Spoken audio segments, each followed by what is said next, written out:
This is Critical Nonsense, our high-lowbrow show about culture, science, and tech. This week, I ask everyone about dealing with contradictions.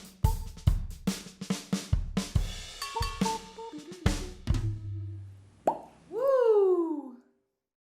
Just a series of stupid songs that go through my head every time that I start this. And the ones that are always there for no reason, like the fucking Carpenters. Anyways, this is what a Joey sounds like. You know, I appreciate that because I was going to just give you way back in 1940, secret government employees dug up. It was literally, it's the entire Clone High intro that was written by Abandoned Pools. And it is one of the best theme songs ever. It's so good. It is perfectly emo. And that, fair listeners, is what Aaron sounds like today. Perfectly emo.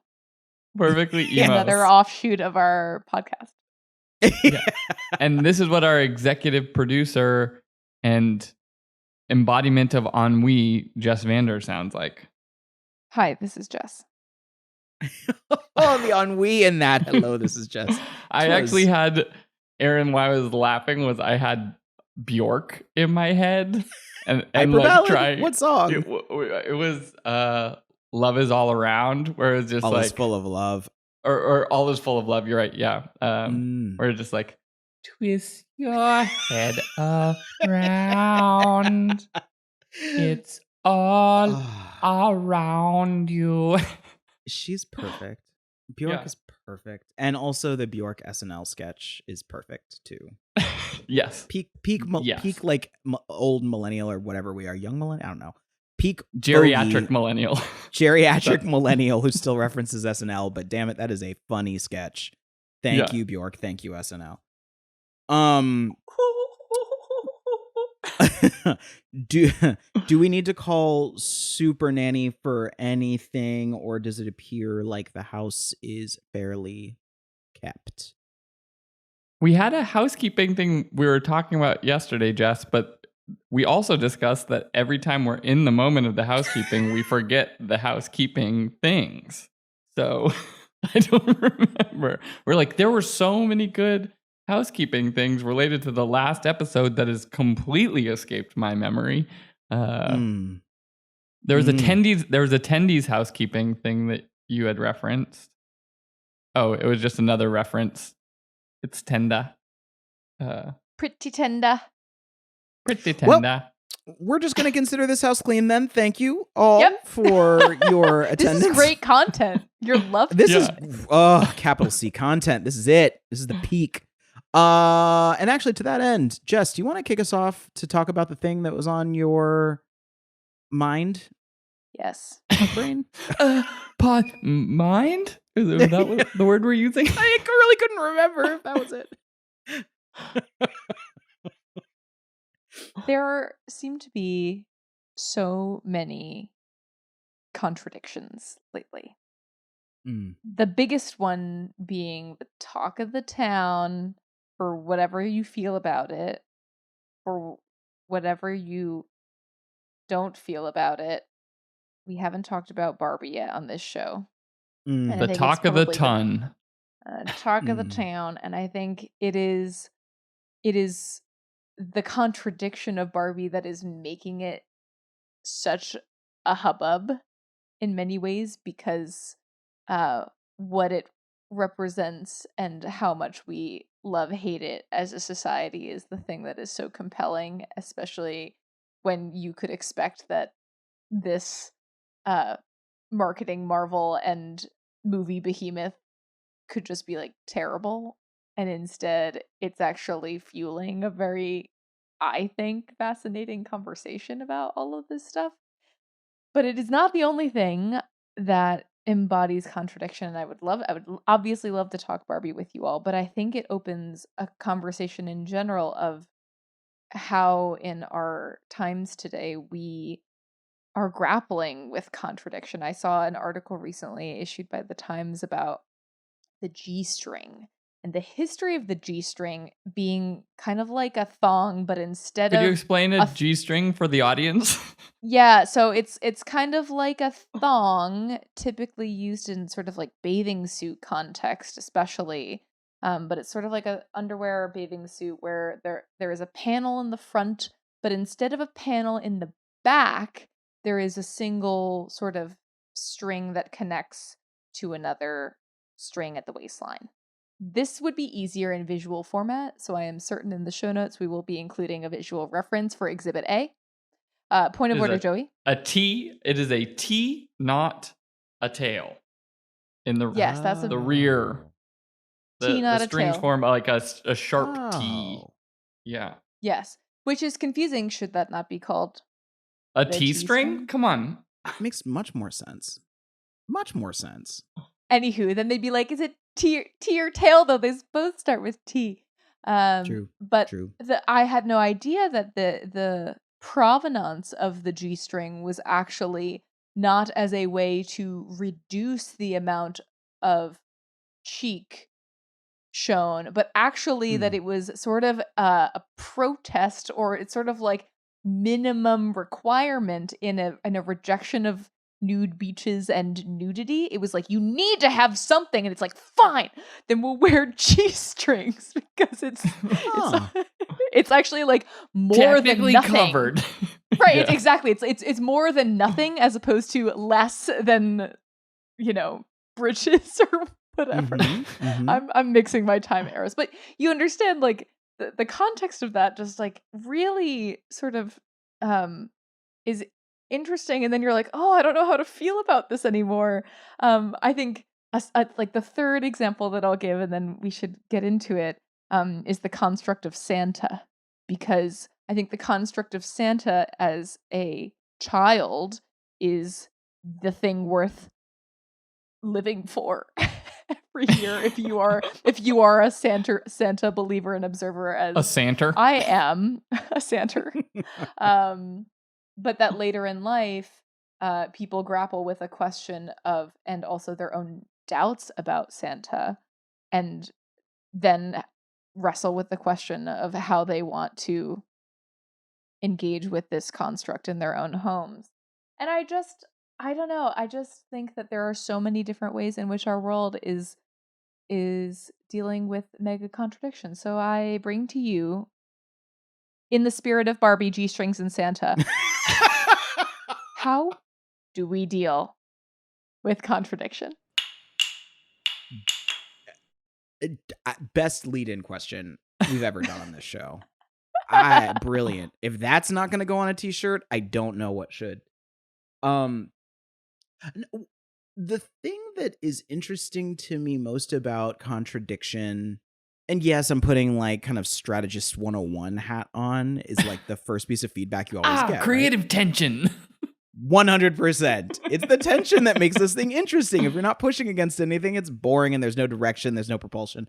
And it's literally it's in creative strategy, it's in film, it's in writing, like it's everywhere. When you're trying to figure out like a character and how they're going to evolve, you need to either put a barrier, you literally want to put barriers in the way so that you can create tension and direction. And so like I keep on thinking about how like there are delightful contradictions, which I would, as someone who has not yet seen Barbie or Oppenheimer, like I consider the phenomenon of that collision to be so delightful. Like I just love it. And I am like, it's just entertaining. And then there are other contradictions that are obviously have different stakes, different personal stakes, and then therefore might be like more weighty and negative. Like even just thinking about like the moment of like, do I encourage the innocence and imagination that comes with the Santa myth, or do I make my kid Myth, grow? in quotes. Those air quotes just jumped through people's ears and just tickled their eardrum. And Like a dry willy. It really was. It was a verbal dry willy. Thanks. I hope that everyone who's listening to this on headphones has just ripped them off and thrown them across the room. No one's listening anymore. Yes. Yes. But yeah, like that negative contradiction that comes up with like, should I burst this bubble, or should I equip them with the knowledge to be able to navigate the real world? Like, those are Mhm. both good outcomes that are contradictory. And I mean, like, so my answer to my first kind of thought is like, we in general, although we're not good with contradiction, delight in it. I think it gives us as humans purpose. I think it gives us direction and it gives us entertainment. I also think that in our moment right now, we are struggling with greater awareness. The more that you can see, the more knowledge you have, the more contradictions you can find. It's why Mhm. ignorance is bliss. If you don't know what's going on, then you don't see any of those contradictions. But it's like even something as simple as like seeing like a Fox News tile and an MSNBC tile in my YouTube side by side, my brain kind of just like it just falls apart because it's like, Yeah. wait, but you're talking about the same thing, but and like degradation of truth. Blah, blah, blah, blah, blah, blah, blah, blah. I feel like there is a thing though that is at odds or maybe is driving this, which maybe this is the improper use of this concept, but I was reminded of Occam's razor in the last Ooh. 24 hours, which is the like it's oversimplified the principle of like if there is a simpler explanation for the thing, then that might be the explanation for the thing. But in some of these contradictions and in surfacing these tensions and the idea of like no, it actually is more complicated than that, and not that there is a solution. And again, apologies if this is misuse, but like, do you know what I'm saying? Yeah, There 100%. It's just half 100%. of a thought. yeah, No, I'm riding with it. the the thing is like most of the things that we talk about as contradictions, I think are often only contradictions on like a narrow view almost, right? Like if you do like the Barbie version it's either like it's empowering to women or it's like degrading to self-image. Like you have two options, pick the one you want. But like the reality is like it kind of did both for many people or that people are able to like hold those two things in their head and keep what they want and not, not keep other aspects of things. And there is this like pursuit for like capital T true things. But when you're analyzing like any sufficiently complex system, like the capital T true things are like so contextual, right? Like if you come back to any of the examples that you brought up or any other like contradictions that we're dealing with or like the what you brought up, Aaron, of like the sort of visceral tension in contradictions as like human beings where I had my like review recently, like work related review, and there are things that are like very obviously like contradictory, like explicitly contradictory, and you're like, oh, like what do I do about that? And it's like, well, maybe you can't do anything, just like be aware of that thing and like try to like tweak and adjust. And it comes back to like in having any of these arguments, in stating an opinion, you're trying to distill something to a simplification that it is understandable as like a whole thing. But the reality is like you're simplifying a description of like a complex system. And so like you're never gonna get there, right? Like how do you say in 17 words like the current state of the political environment in the United States or something like that? You know what I mean? Yes, and actually what's interesting about it is the contradiction. This example is really interesting because it's like it surfaces the fact that it's fundamentally unsettling. Like if we wanted to use just one way to characterize it, it's that like it produces this emotional or this response that's like, well, these two things can't coexist. Like they're Mhm. not supposed to coexist. And then I think a lot of people go into problem solution mind. And so problem solution lane is like, how do I resolve this? Do I Occam's razor it? Do I try to get more data to then put one on a scale that I can say this one's the winner and that one's untrue? And I think that what you just said is so interesting, which is that like in many cases we might find solace in actually just appreciating that the contradictions just exist. Like that they do and that that's a truth and that like, yeah, those two things don't make sense, but they both are true. So, all right. In the spirit of living with an oxymoron, which I am just now learning is itself an oxymoron. It is a combination of two Greek parts of a word that mean sharp and dull at the same time. Oxys Mind and blown. moros. I am a snake eating my own tail. Yep. A few examples that it mentions, and now I'm just looking at this random article. The first thing that came up, deafening silence is an oxymoron. Jumbo shrimp, which is something that I believe has to be said according to my family as jumbo shrimp. Enormous whispers. Enormous Your whispers. band. Almost the name of this podcast. Virtual reality. Whoa. Crazy. Work from home, maybe anybody? Just kidding. We're very productive out of the office. We learned that from the data. No, go. Because you just got me really excited about that one because there's just different types of contradictions. And as soon as you said work from home, it's like, that's another one of those that like has to be resolved kind of. And it's like, at what point do contradictions just like merge into something new as well? Because there's some like, in order for them to be in conflict with each other, they have to be two discrete things, like two discrete data points or something.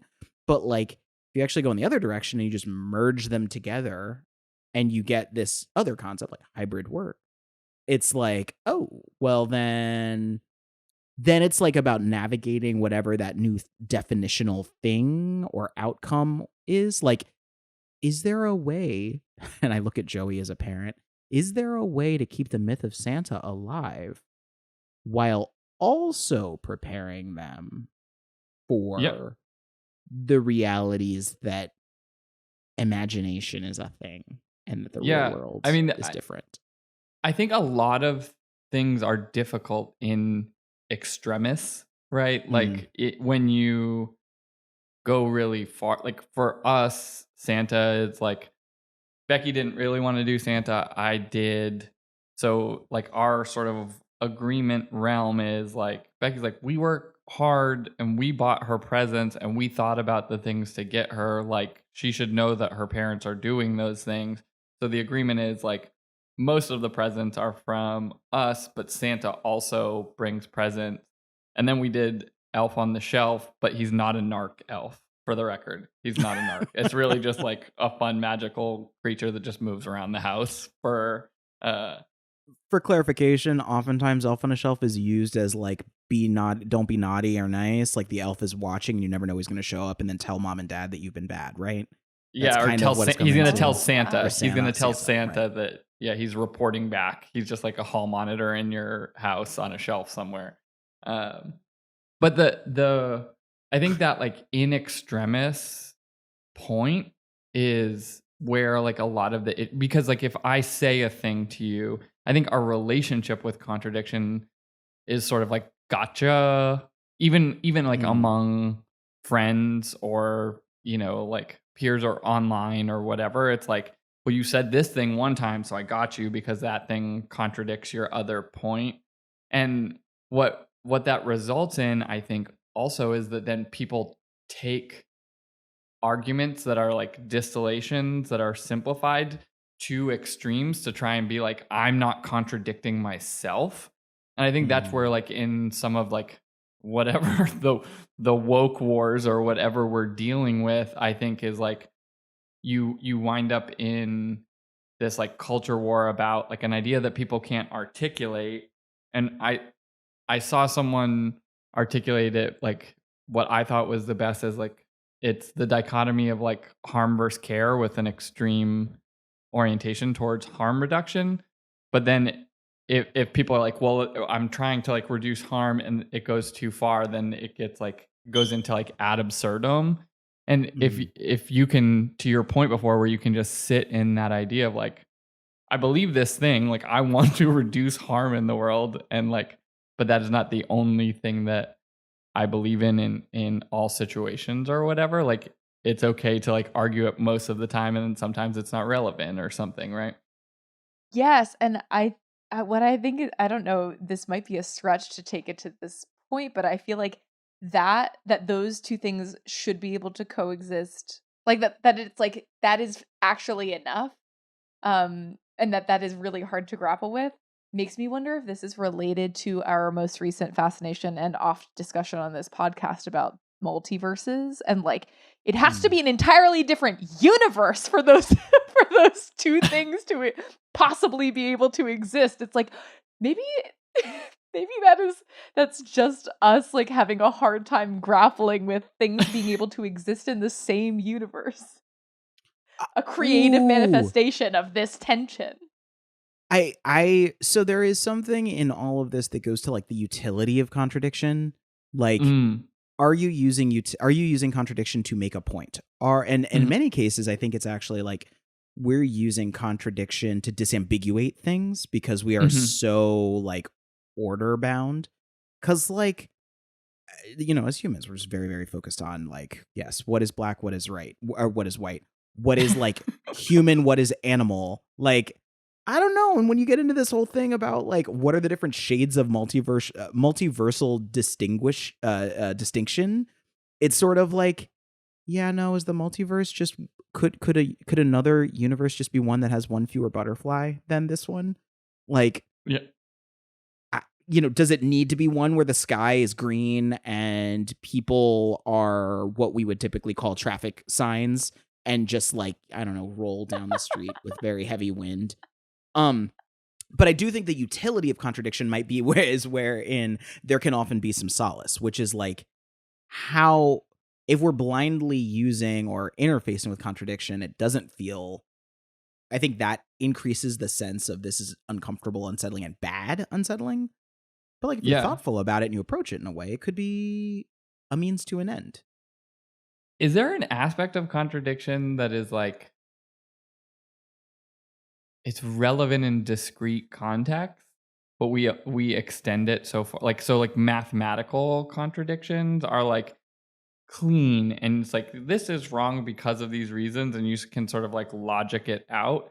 But a lot of the places where we sort of apply it is like it just boils down to like we didn't have a strong enough understanding prior to getting confronted with a thing that like contradicts with your belief where you're just like, oh shit, that thing actually happened, and my choices are accept that that thing actually happened or fight against it because I'm stating it's a contradiction. You know what I mean? It's like it makes sense by like you're laying out a Mm. math problem or like laws of physics or whatever, but even those wind up confronting contradiction where then you have to have like a moment of expansion. And so are contradictions just like the moment where it's like, oh shit, my worldview's expanding. This is uncomfortable. like, you know? Well, is that the same thing as just what is the scope of inquiry? Like this is true, but in only like it's true for this thing. Like we cannot say, or we have not studied yet whether this can also apply to these other things. It's just like, yeah, I can say it this as much, but I cannot say anything more definitively. I do. I love that. I mean, it is making me think about like m- what is it? Not mathematical theory, but like numerical number theory, which was a class that Mm. I could not take because you know what? I'm going to pat myself on the back. I'm a smart guy. I am not a number theory smart guy. That is not Too that far. doesn't just that's too far. That is beyond me. But I do think that just the thought that like even something this takes me to like where is the truth within contradiction, and like you can say that one equals one only if we all agree on what the framework for what the definition of one is. Same Mhm. thing for like one does not equal two only if we all agree that like what the concept of two is and what the frame is that defines what two is in fact two. And I think that that idea that like opinion is where contradiction flourishes, where Mhm. I love the example of like is observable truth? If we all saw this thing happen and yet I say it didn't happen, is it still true that it happened? Or like is the fact that like we now are like that reality had to have happened in the past, and therefore like our conception of that moment is only in the collective imagination, does that suggest that that contradiction is actually not a contradiction, but is in fact the new truth that all of the The contradictions have to diction. push against? It's the diction. You guys got me. I'm Meaning, in other words, contradiction depends on condition. If these mm, things, mm. then yeah, that totally is fine. But if not, then that is contradictory, and the tree did not fall in the forest, and where are we? I am It, obsessed with that because the bucket of all the things that has to fill in that if this is true is, I think, the like that's where humanity's downfall is. The It's Boolean like string. it is. It's the Boolean string of what are the contexts that you know about or that you don't know about. And we've had episodes that we've done in the past that are about like over preempting or like contextualizing what you're going to say because you're trying to control that Boolean exactly. I was logic, thinking right? about that. Yes, you're trying to frame or bring up the context that will allow the contradiction. You're trying to set the conditions for the contradiction to either exist or not exist, or to alleviate it or to surface it. And It's the like it boils down to like the rule of cool versus rules as written type of approach to having a conversation, right? Like the yeah, idea of like, do you get my intent, or are you focused explicitly on like sort of definitionally what I said? Like do you hear me, or are you like listening to me type of like yes, weird like point of do is it a requirement to state everything so precisely in like common interactions that you need to like that like if you want to bake an apple pie from scratch you must first create the universe, like do you have to carry the entire logic bucket with you in order to have any conversation? Right. And I think that that particularly is relevant in trying to make points or trying to convey something or communicate something. I think what's interesting is that this um this question of like having to have the whole bucket of history also is relevant when you're just trying to decide if you like something, like, or like, do I like How the do we feel Barbie about movie? Like, Barbie? how Yeah. do you feel? yes. You know what I'm saying? Like, I can't even decide if I like it because if you're looking at like the whole arc of history, it's really fraught. And like, can I just have liked the movie I just saw? I haven't seen it, by the way. So, but like, I think it's just so interesting that that is even in question for us in this time right now where we are grappling with contradictions so often. Well, it's that same idea too, right? Then means like if there have been instances where whatever, like I watched a handful of like Lex Friedman podcasts with like physicists or things like that, but I like shared it with someone and I was like, I have no idea who this guy is. I'm not saying whether I'm on his team or not. Like I explicitly said that because I was like, I don't know anything about this. This is just an interesting conversation and I don't want to have to like learn his entire history and backstory to be able to be like, this one was good, but there are 400 other episodes and there may be bad stuff in those and I'm not going to listen to all of them. I feel like the simplest explanation for all of this is that like before internet there was presumed ignorance of like, of course, how could you possibly know all of this other context about this stuff, like unless everyone has heard about it. Like, no, it's I wouldn't put it, I wouldn't blame you for not having any context, but the presumed omnipotence of everybody on this walking earth because you have access to a phone, probably, uh means like, oh well, that's kind of embarrassing for you because if you had done your reading, you would have known that actually the origin of the G string was during sort of like this time where people were wearing it in protest. So, you know what I'm saying? Yeah, yeah. 100%. And it is really like humbling and unfair to like. It's humbling, unfair, and very difficult to try to constantly triangulate like what assumed context is a reasonable amount of assumed context. Yeah. Like, and I think that is I think that's a very we all go through that in so many different ways. It's like you see someone, well, silly things. It's like I'm in the grocery store and I just apparently have a face that people want to talk to, which, geez, thanks, Mom. But like, you know, this You're so person is like approachable. very approachable, and then I try to grimace and I just look like I stepped on something or like stubbed my toe. It doesn't work.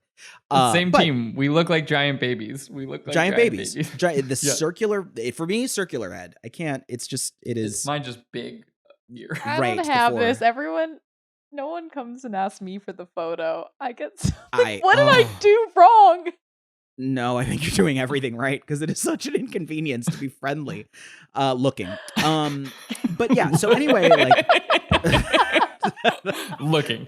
like, that needs to be on a t-shirt too. So also just like these moments where people are, I've totally lost my train of thought, where people are trying to make assumptions about like, as this person reaches past me and is trying to like figure out what the salt or pepper is, and they might ask, do you know if they happen to have Himalayan sea salt? It's like, am I weird for asking about Himalayan sea salt? Did I forget the pink? Oh my God, I forgot to say pink. Have you ever been in this grocery store before? Should we even be in this aisle? Am I interrupting you? Oh my God, do you have a headphone in? Oh my God, I'm not supposed to do this. Like, now maybe I'm just getting into like the depth of being a completely anxious person, and perhaps somewhat paranoid. But I do think that all of those things together and being very aware that like the limit of omnipotence currently is the quality of authorship of the internet and the amount of time that I have to read it all. Yeah. Is something that every human has to go through, and maybe you should just like not worry about that shit and just get some salt.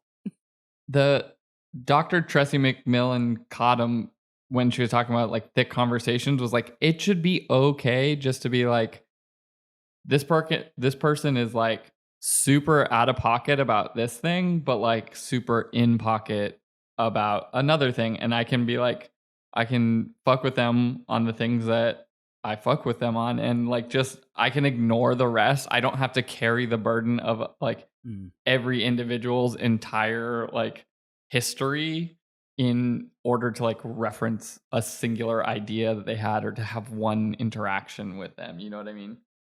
Mm-hmm. Yeah. I feel like, in summary, for contradiction, compartmentalization, heard of it? Try it. Wow. Tidy. That is an origami fold. Yes. That wrap up corner I meant. I hope you got that illusion. That's what I was doing with that. That was great. That was tight. Cool. That was a chicken Caesar wrap if I ever heard of one.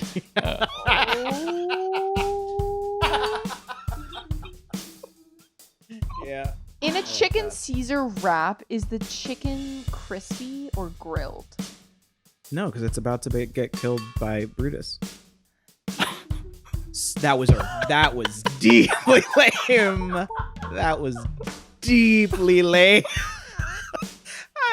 Should I see myself out? I am so sorry. That was so. What if you're bad at Brute? I don't know. It was a Brutus. But what if you're bad at compartmentalizing? I can't do that. Then this podcast is the wrong one for you. All right, I quit. Yeah.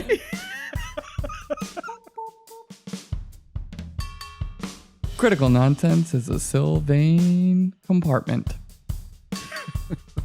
Brought to you by gloves. Ooh, how toasty. Where am I going to be? Ooh, where? Oh, it's dark in here. Oh, I must be in the glove compartment. From Sylvain Nonsense. The Critical Nonsense.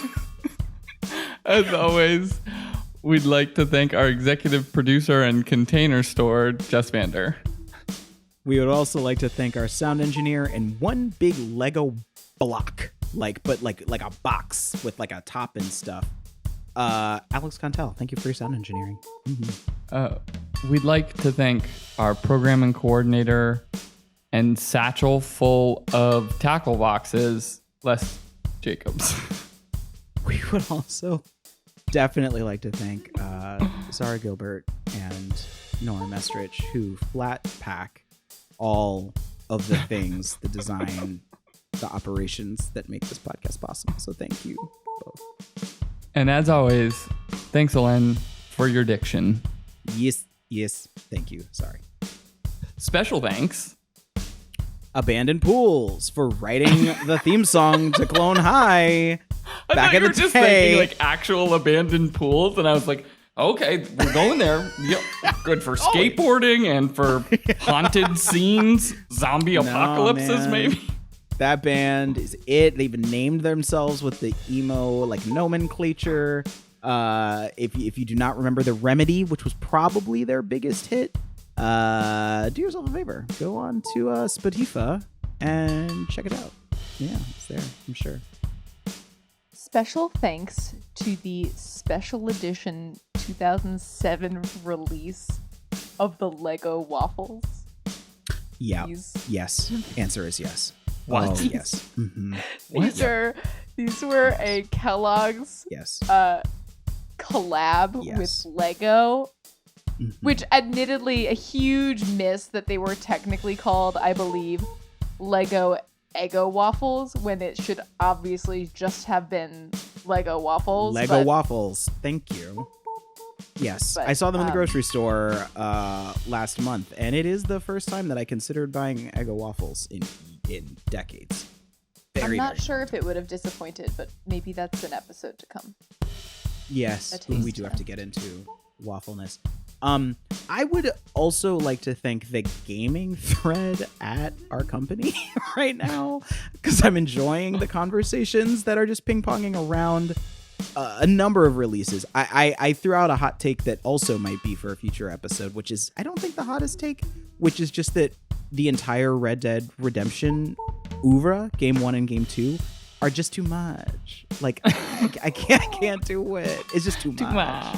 It's too much. I have put 6 hours into each of them, perhaps, and they are the two games that sit on my shelf that look at me and go, ha ha ha, everybody loves us, but you, ha ha ha. Like, they're very pompous. But Very so a yeah, lot. thanks. Yeah, they're smug games if I've ever seen them.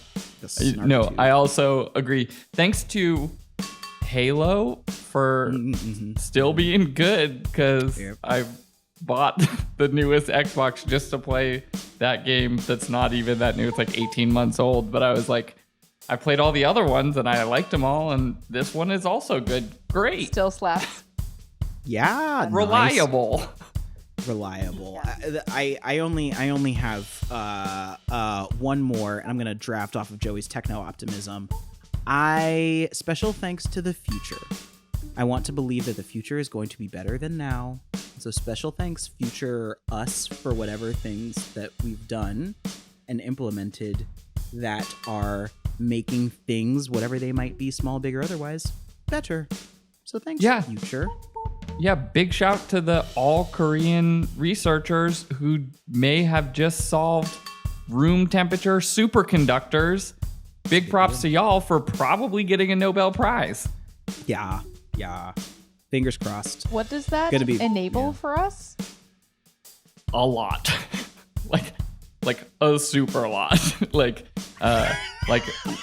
no loss transmission in like power lines as like a banal thing, but then in like other things like quantum computers that don't need like liquid nitrogen to keep them cool, so then all of a sudden you can do like super cheap quantum computer, like the ability to do nuclear fusion because you don't need to have like giant like also liquid gas cooled superconductor. It's a lot of like energy related things that are way beyond my like my salary level. Do those start to get into your number theory, or is it just you need more time to get to those? Because I think that number theory broke me. I think that's like That's like the first time you watch Inception and you had a gummy, and it's like, nah, this movie is not going in this head.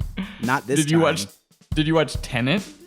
I think I did, but I might have died while I watched it because I don't know what I watched. I know that I fell asleep 3 times in trying to watch it, but man, I love Nolan, but boy, oh boy. I loved Tenet. I think it's a controversial opinion, but yeah, here we are. Well, we did it. Love you. Bye. We did it. Bye. Thanks. Bye.